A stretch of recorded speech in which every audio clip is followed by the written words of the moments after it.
ಜೈ ಶ್ರೀರಾಮ್.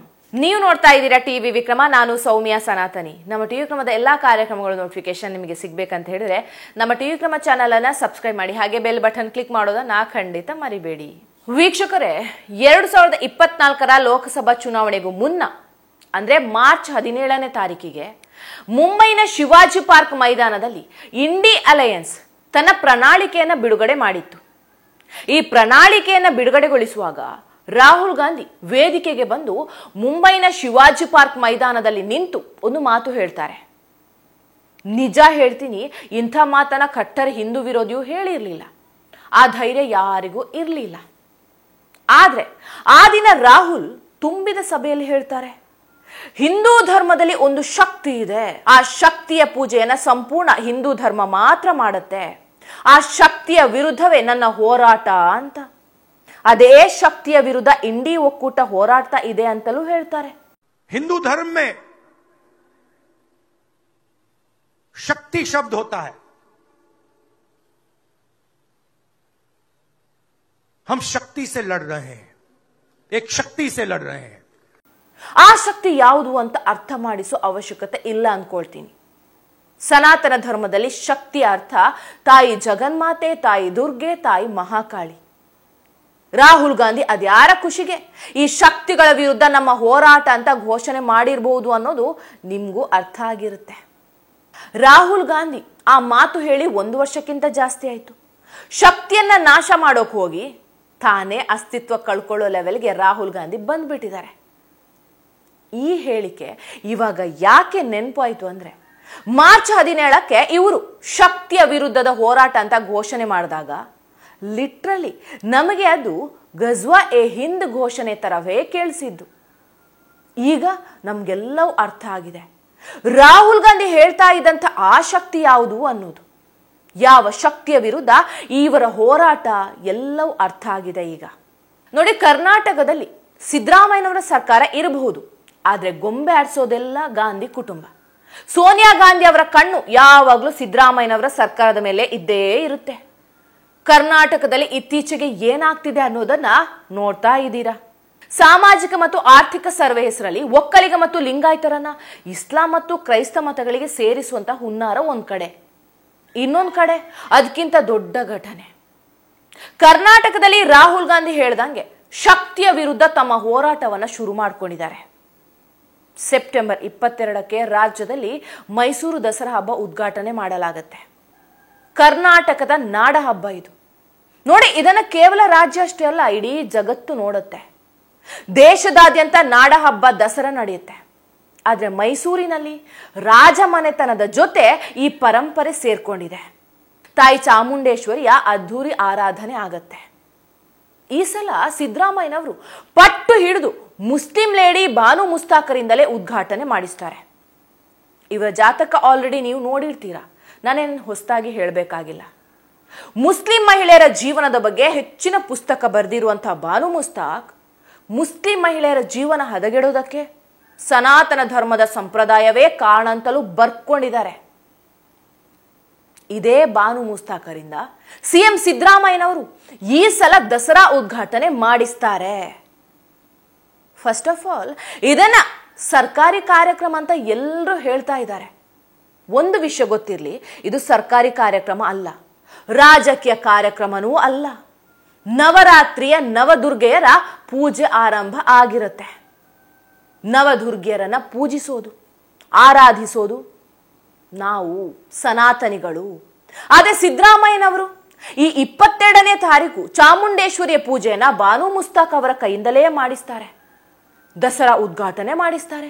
ತಾಯಿ ಚಾಮುಂಡೇಶ್ವರಿಗೆ ಪುಷ್ಪವನ್ನು ಕೂಡ ಸಮರ್ಪಿಸ್ತಾರೆ.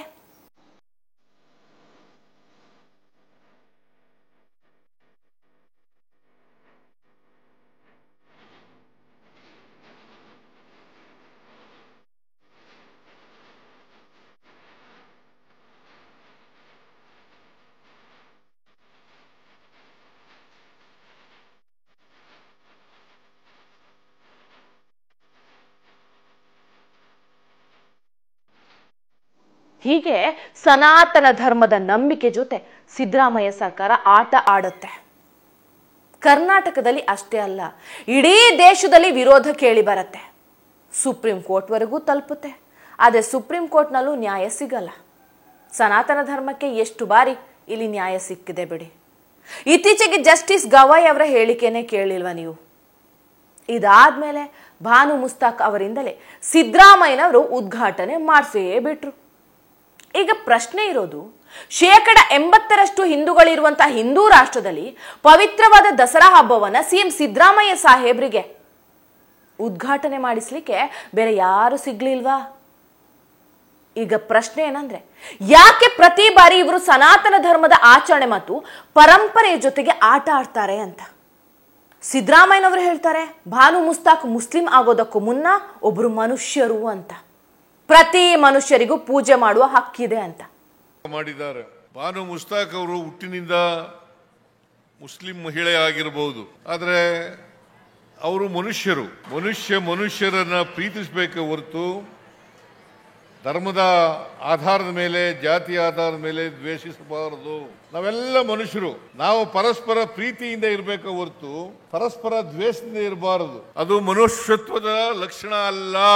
ನಾವು ಮನುಷ್ಯತ್ವ ಒಪ್ಕೊಳ್ಳೋದಾದ್ರೆ ಈ ನಾಡಿನ ಯಾವುದೇ ಧರ್ಮ, ಯಾವುದೇ ಜಾತಿ, ಯಾವುದೇ ವರ್ಗಕ್ಕೆ ಸೇರಿರ್ತಕ್ಕಂಥವರು ಕೂಡ ಇಂಥ ಪ್ರಮುಖವಾದಂತ ನಾಡ ಹಬ್ಬಗಳ ಉದ್ಘಾಟನೆಯನ್ನ ಮಾಡ್ತಕ್ಕಂಥದನ್ನ ಸ್ವಾಗತ ಮಾಡಬೇಕು. ಸರಿ, ನಿಮ್ಮ ಜಾತ್ಯತೀತತೆಯ ಪಾಠವನ್ನ ಒಪ್ಕೋತೀನಿ ಸಿದ್ದರಾಮಯ್ಯನವರೇ. ಆದ್ರೆ ಇದೇ ಮಾತನ್ನ ನಿಮಗೆ ಅವತ್ತು ಈದ್ ಹಬ್ಬಕ್ಕೆ ಹೋದಾಗ ಹೇಳೋಕೆ ತಾಕತ್ತು ಇರ್ಲಿಲ್ವಾ? ಅರಮನೆ ಮೈದಾನದಲ್ಲಿ ಈದ್ ದಿನ ಹೇಳಬೇಕಾಗಿತ್ತು, ನೀವು ಮುಸ್ಲಿಂ ಆಗೋದಕ್ಕಿಂತ ಮೊದಲು ಮನುಷ್ಯರು ಕಂಡ್ರೋ ರೋಡ್ನಲ್ಲಿ ಹಸುಗಳನ್ನ ಸಾಯಿಸಬೇಡಿ ಅಂತ. ಯಾಕೆ ಆಗ ಈ ಮಾತು ಹೇಳೋಕೆ ದಮ್ಮಿರ್ಲಿಲ್ವಾ? ಸಿದ್ದರಾಮಯ್ಯನವರೇ, ಇದೇ ಜಾತ್ಯತೀತತೆಯ ಪಾಠವನ್ನ ಮುಸಲ್ಮಾನರಿಗೆ ಮಾಡಿ ಅವರ ಬಾಯಲ್ಲಿ ಒಂದೇ ಮಾತರಂ ಹೇಳಿಸಿ ನೋಡೋಣ. ಭಾರತ್ ಮಾತಾ ಕಿ ಜೈ ಅನ್ನೋಕೆ ರೆಡಿ ಇಲ್ಲ ಇವರು. ಕೇಳಿದ್ರೆ ಖುರಾನ್ ಅದನ್ನ ಒಪ್ಪೋದಿಲ್ಲ ಅಂತಾರೆ. ಅಲ್ಲಾಹುನ್ನ ಬಿಟ್ಟು ಬೇರೆ ಯಾರನ್ನು ಪೂಜಿಸೋಲ್ಲ, ವಿಗ್ರಹಾರಾಧನೆ ನಿಷಿದ್ಧ ಅಂತಾರೆ. ಆದ್ರೆ ಹಿಂದೂ ಧರ್ಮದ ಆಚರಣೆ ಪರಂಪರೆಯ ಜೊತೆ ಆಟ ಆಡ್ತಾರೆ. ಇದ್ಯಾವ ಸೀಮೆ ಸರ್ವ ಜನಾಂಗದ ಶಾಂತಿ ತೋಟ ಸಿದ್ದರಾಮಯ್ಯನವರೇ? ನನಗೆ ಸಿದ್ದರಾಮಯ್ಯನವರು ಇಲ್ಲಿ ಮಾಡ್ತಿರೋದಕ್ಕೂ, ಎಕ್ಸ್ಪೆಷಲಿ ಈ ದಸರಾ ಉದ್ಘಾಟನೆಯನ್ನ ಭಾನು ಮುಸ್ತಾಕ್ ಅವರಿಂದ ಮಾಡಿಸಿರೋದಕ್ಕೂ, ರಾಹುಲ್ ಗಾಂಧಿಯ ಶಕ್ತಿಯ ವಿರುದ್ಧದ ಹೋರಾಟ ಅನ್ನೋ ಹೇಳಿಕೆಗೂ ಸಂಬಂಧ ಇದೆಯಾ ಅನ್ನೋ ಅನುಮಾನ ಮೂಡ್ತಾ ಇದೆ. ರಾಹುಲ್ ಗಾಂಧಿಯ ಶಕ್ತಿಯ ವಿರುದ್ಧದ ಹೋರಾಟ ಕರ್ನಾಟಕದಲ್ಲೇ ಶುರು ಮಾಡಿದ್ರ ರಾಹುಲ್ ಗಾಂಧಿ ಅವರು, ಅದು ಕೂಡ ನವರಾತ್ರಿ ಅಂದೇ. ನೀವೇ ಒಮ್ಮೆ ಯೋಚನೆ ಮಾಡಿ, ಮೂರ್ತಿ ಪೂಜೆಯನ್ನ ನಂಬದಂಥ ಮುಸ್ಲಿಂ ಮಹಿಳೆಯಿಂದ ಚಾಮುಂಡೇಶ್ವರಿಯ ಪೂಜೆ ಎಷ್ಟು ಸರಿ? ಇದು ಹಿಂದೂಗಳ ಮುಖಕ್ಕೆ ಹೊಡೆದಂಗಿದೆ. ನೋಡಿ, ನಾವು ನಿಮ್ಮ ಧರ್ಮ ಮತ್ತು ಆಚರಣೆಗೆ ಅಪಮಾನ ಮಾಡ್ತಾ ಇದ್ದೀವಿ ಅಂತ. ಆದ್ರೆ ಹಿಂದೂಗಳಿಗೆ ಇದ್ಯಾವುದು ಅರ್ಥ ಆಗ್ತಾ ಇಲ್ಲ. ಕರ್ನಾಟಕದಲ್ಲಿ ಅಘೋಷಿತ ತುರ್ತು ಪರಿಸ್ಥಿತಿ ಜಾರಿಯಾದ್ರೂ ಕೂಡ ನಮಗೆ ಅರ್ಥವೇ ಆಗ್ತಾ ಇಲ್ಲ. ಸ್ನೇಹಿತರೆ, ಇನ್ನೊಂದು ಸ್ವಲ್ಪ ಹೊತ್ತು ಕೂತ್ಕೊಳ್ಳಕ್ಕಾಗಲ್ಲ ನಿಮ್ಗೆ? ಕೂತ್ಕೊಳ್ಳ, ಯಾರವನು? ಒಂದ್ಸಾರಿ ಹೇಳಿದ್ರೆ ಗೊತ್ತಾಗಲ್ಲ ನಿಮ್ಗೆ? ಯಾಕೆ ಬರ್ತೀರಿ ನೀವು ಇಲ್ಲಿಗೆ? ಮನೇಲಿ ಇರ್ಬೇಕಾಗಿತ್ತು.